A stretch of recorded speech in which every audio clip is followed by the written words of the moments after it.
that we have 15 politicians. to Absolutely. I don't even think there's That does not anywhere. mean that- I don't even think there's anywhere in the Yes. world, even where she is, where you don't have politicians thieving, in quote, as she said. I agree. But let me bring up another issue. That is why he does not stop you from saying that there are thieving politicians in the United Kingdom. I mean, you can say that here we're talking about, the breakbacks between her. That, I mean, it just went beyond her. This channel not only feed your eyes with good movies, we also bring you the hottest and the newest trend around the globe. My darlings, sit tight and enjoy this one. As the Vice President of Nigeria, Kashim Shettima, broached the topic, or subject if you like, of the UK opposition leader Kemi Badenoch's Nigerian route, little did one envisage a long-drawn and fierce controversy this is going to elicit.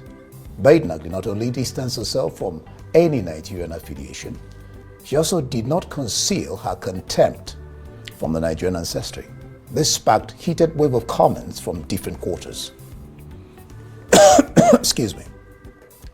Well, I am glad to have the Labour Party spokesperson, Kenneth Okonkwo. He joins me now on Primetime. Kenneth, glad to have you join me. Thank you very much, and thank you viewers for joining Wonderful. me.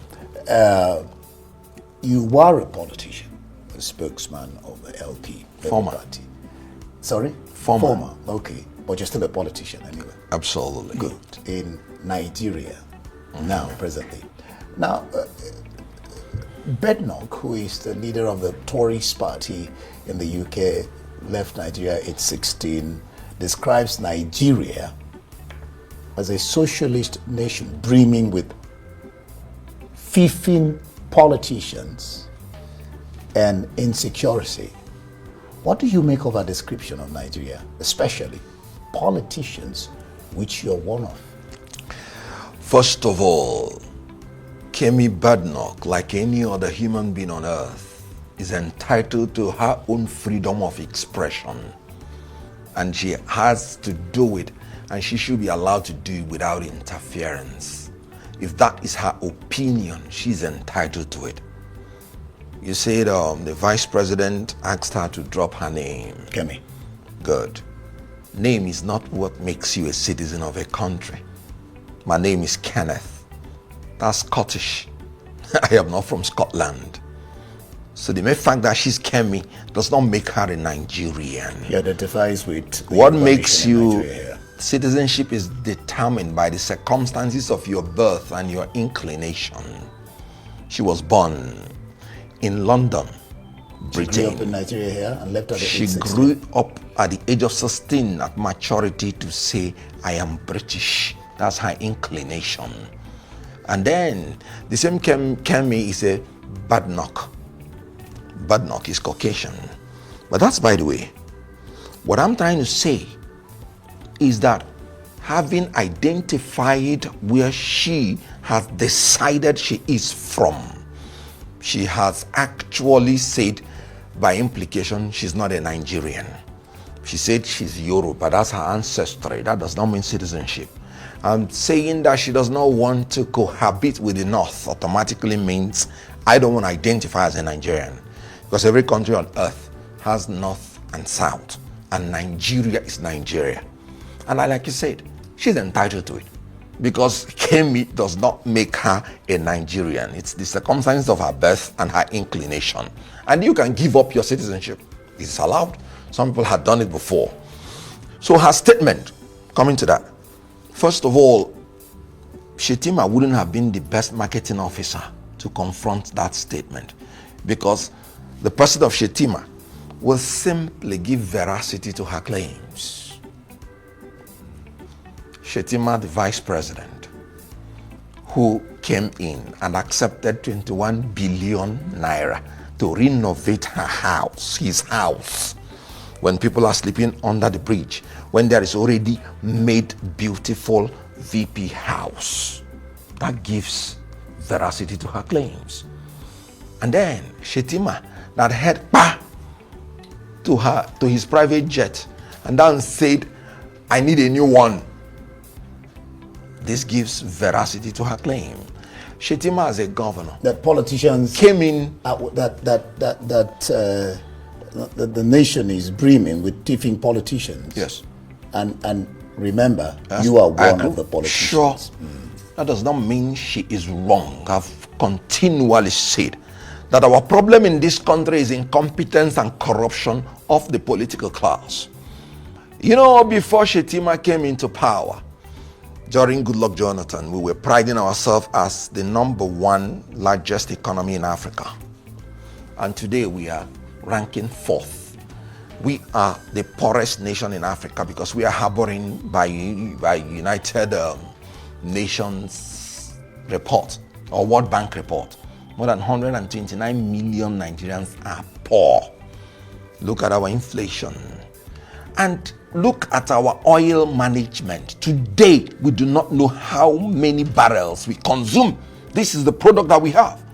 And for 30 years, we were pumping money into our refinery and it is not working. Does that not confirm that we have thieving politicians? I don't know about that. Whether it confirms I am certain that we have thieving politicians. the way- Absolutely. I don't even think there's That does not anywhere. mean that- I don't even think there's anywhere in the Yes. world, even where she is, where you don't have politicians thieving, in quote, as she said. I agree. But let me bring up another issue. That is why he does not stop you from saying that there are thieving politicians in the United Kingdom. I mean, you can say that here we're talking about, the breakbacks between her. That, I mean, it just went beyond her and the Vice President Kashim Shettima. I was surprised when I read this. Her campaign for the Dulwich and West Norwood seat in Parliament, I agree. highlighting her roots. I mean, let me even begin from where I started. It's interesting Yes. that in 2010, she sought the support. Absolutely, of She Nigerians. sought the support of Nigerian community When she during was- her campaign for the Dulwich and West Norwood seat in To Parliament, be a member of parliament. Yes, highlighting her roots. absolutely. Good. I was coming to that. Why now? Yeah. issue- That's why I'm bringing it up. Good. So why now denigrating the nation?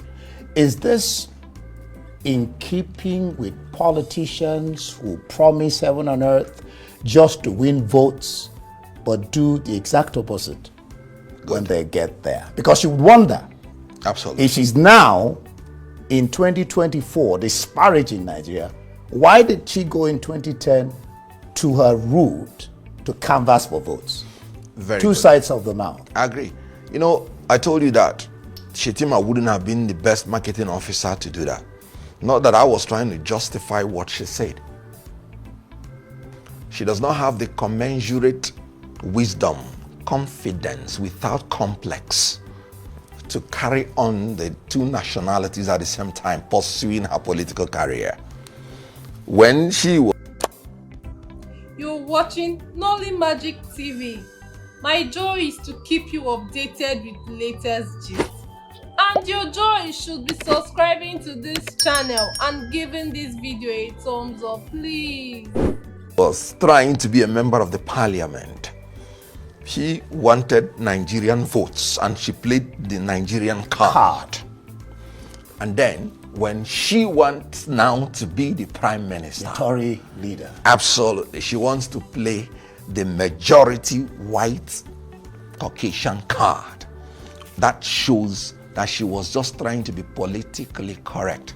She's trying to sell her Nigerian ancestry very cheap in order to buy the expensive Doesn't that British make her ticket. a two-faced, if you like, you add the word lying politician? I mean, is that not I what agree. politicians I like agree with do? you completely. And that's why I said that she does not have the confidence and wisdom to carry the two nationalities aside, continually. Shetima was saying, giving an example of Rishi Sunak. I was going to come to that. Very good. That was why I said he was not the best marketing officer for that. I mean, the VP. Yes. Why make that comparative He was analysis? defending his nation. He's a Nigerian. No, he wasn't. the best way for you to defend your nation is to offer competent leadership of character that will make your nation to be one of the best nations on earth. Good. So that a Kemi wouldn't do anything about it. Now, let me come in here. I agree with that. Fine. You must be competent. You must do the things you're supposed to do. Very good. But that doesn't stop you Yes. from defending your That's nation. what I'm saying, that he wouldn't have been the best marketing officer. Who would have been? And the comparative analysis that he did. Now, look at it this way. He talked about Rishi Sunak, and he said he does not denigrate the Indian. I've never heard him do that. Why would he do that? Indians, or India, is the largest democracy in the whole world. There's poverty in India. Hold on. Real poverty in India. Hold on. I mean, real poverty. By 2030 to 2031, India, by the growth rate of 6.7% yearly, will become the third most powerful economy in the world. And there is Now, insecurity in India. No, let and me they're still comment. dealing with There the is no problem place that there is no poverty in the world, including the United States. There is What progress are they good. making? That's what I'm saying. Good. What they are the largest citizen. They have the largest population in the world. No, you know why I'm presently. bringing that? I'm aware. Okay, go on. I am saying that India is making progressive efforts to produce competent leaders through free, fair, credible, and verifiable election without technical glitch, in order that their country will continue to move to the best place.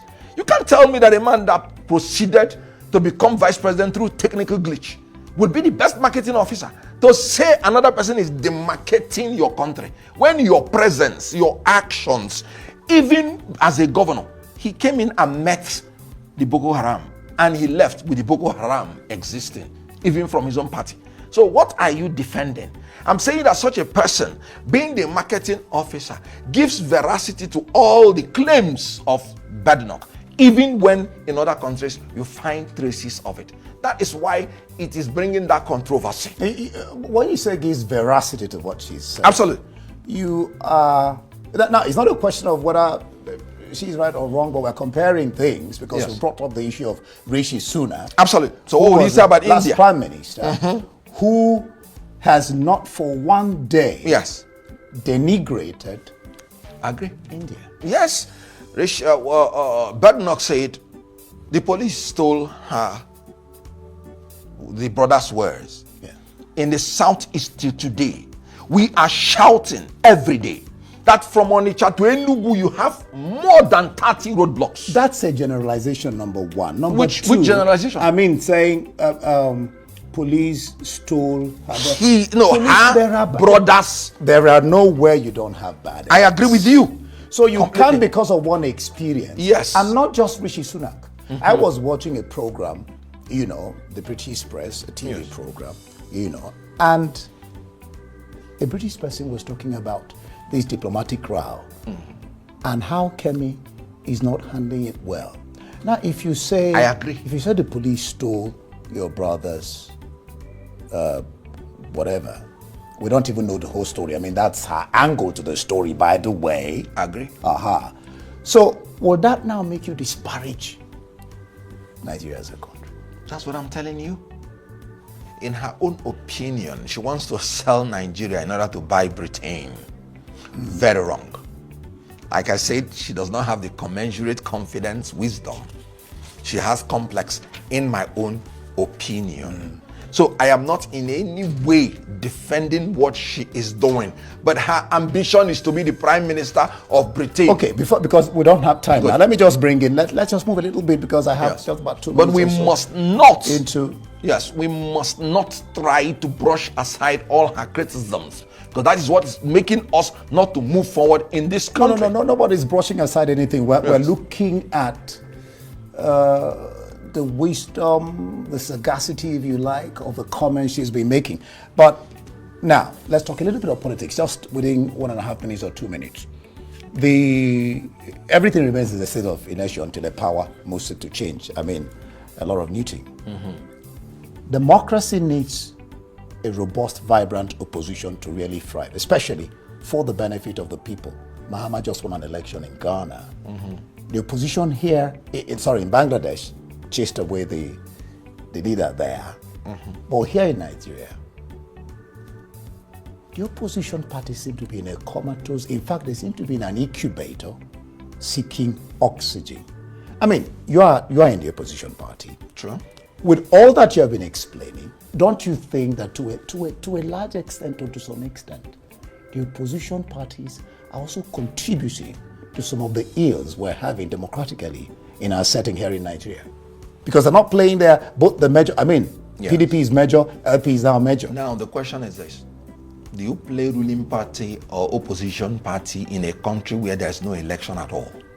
I don't know what you mean by this. What I mean is that I was a spokesperson in 2023 election, and I will tell you unequivocally that 2023 election did not reflect anything that was done on the ground. Because you lost?